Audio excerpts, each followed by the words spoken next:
Hello and welcome to another edition of Gangrene UK's 5 Minute Flight with me, your host, Steve.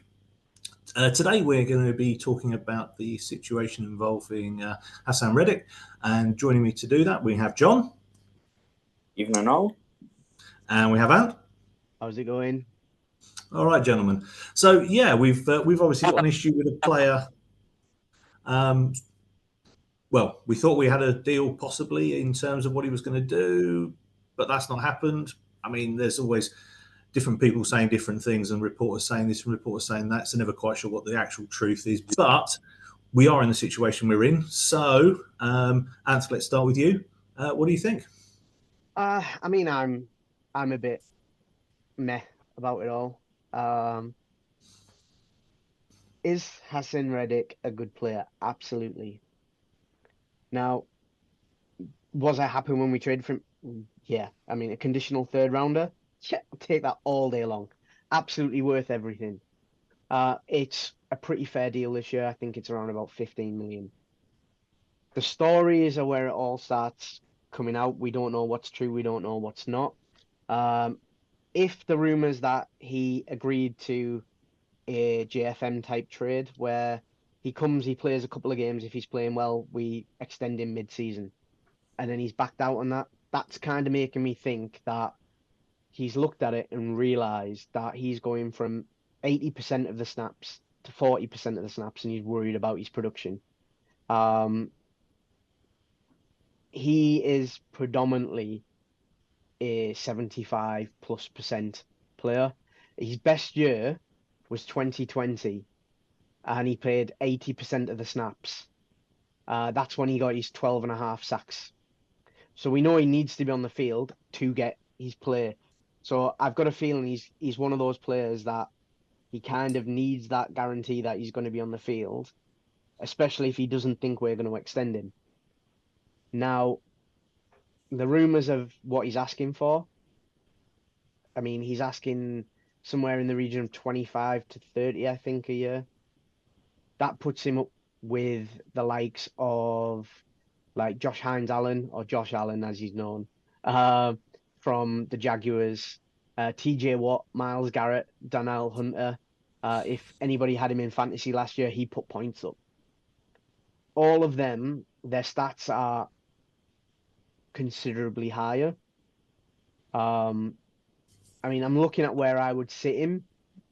I wouldn't mind going up to like maybe the 19-20 mark. Like, that's when you're getting up to like Von Miller, who Rex games, Reddick Rex games. That's about as near as they get. But then Von Miller only plays about 42% on average now. But he's getting 8 to 10 sacks when Reddick only got 11 on 80%. So there's a lot of justifications of not to pay him. We could let him sit and he becomes a year older, and that doesn't help us either. We're not paying anybody at edge at the minute. So I'm like, let's get a deal done. Let's not go crazy. Let's front load it for a couple of years with a couple of outs and see how it goes. I mean, somebody will trade for him. If not, there will be somebody desperate later on this year. Yeah, that's my 2p on it. All right, John, what are you thinking? Yeah, I was glad. I was glad when we did trade for him. Good player on the Eagles. His numbers have been fairly good. Disappointed, obviously, to lose Huff in the off season, but signing Reddick kind of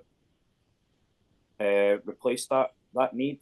If you look at the depth chart after Reddick, it's pretty bare. We've only got the likes of JJ and Will McDonald, and we've not seen enough of Will McDonald on the field to rely on him at this point. So, do I think a deal's going to get struck?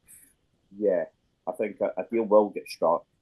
Hopefully, we can get it before meaningful games start taking place. Get it done even before pre-season starts, get him integrated with the team, get him playing along. So the money he's asking for of the reports is probably not what I want to be paying him. But as Ant said, the money is there to pay him at that point. So let's hope we can solve this and it doesn't become like a negative effect on the team as well. So yeah, absolutely. I mean, that's always the thing, isn't it? You don't want that to be negative with the, for that to have a negative impact in the locker room and all the rest of it, particularly as they're all coming back now into camp and whatever. It's one of those things. It's difficult. It's difficult to know which side to believe. It's difficult. You read the reporters and they're saying one thing, okay, fair enough, but how true all of those things are, who knows? The frustrating thing is, as you rightly said, losing Huff was really disappointing, and signing Reddick was that sort of was like, oh, real shame Huff's gone. Oh, cool, that's good. We got this guy. That's that makes a lot of sense, and it all seemed to fit quite nicely. And now we've got this issue to deal with. I suppose, I mean, from my point of view, I quite trust Douglas. So, I'll kind of leave the detail to him. He seems to generally do pretty good, I think, with these contracts. And like you were saying, and a contract that gets him paid early doors and gives us a couple of outs. If he maintains his standard, he can keep being paid. And if he starts to drop off, we can, say thanks for what you've done and enjoy wherever you're going. I guess that sort of thing. But still, okay. Well, that will all play out over the next days, weeks, months, a year. Let's go with weeks. That's probably the most realistic. I would like it to be days.